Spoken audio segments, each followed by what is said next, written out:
Is it permissible to marry a woman that doesn't wear hijab or doesn't wear proper hijab, the hijab properly? Because in one hand, we know that we can marry women of the book, and in the other hand, we know that if someone marries such a woman, he will be labeled as a dayouth, and a dayouth will not smell the smell of paradise. We need to bear in mind that most of the hijabi in France wear a lot of makeup. Jazakallahu khair. وجزاكم. First of all, hijab in Arabic means acceptance.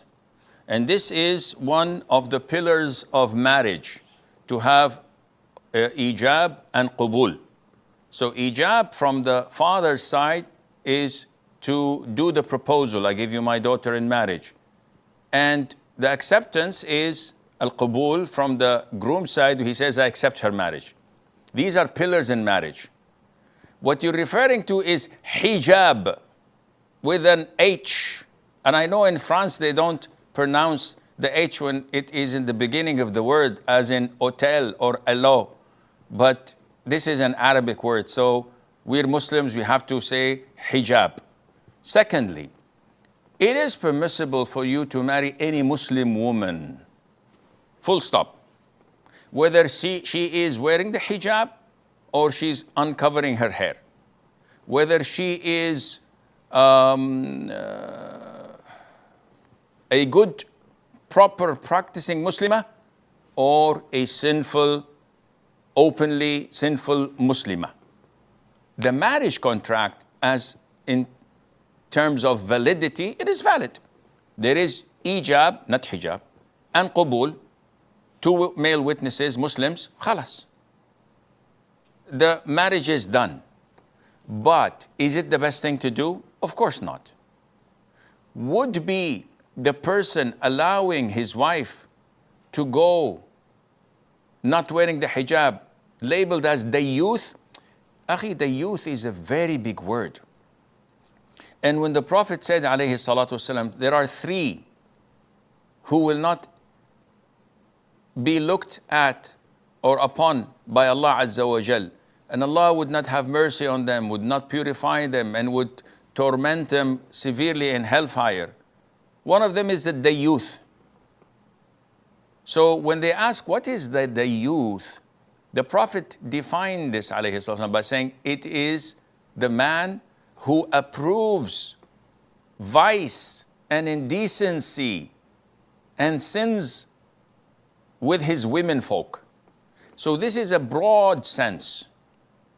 A woman who does not wear the hijab by no means is doubtful that she is sinful. There is no dispute. She is sinful big time.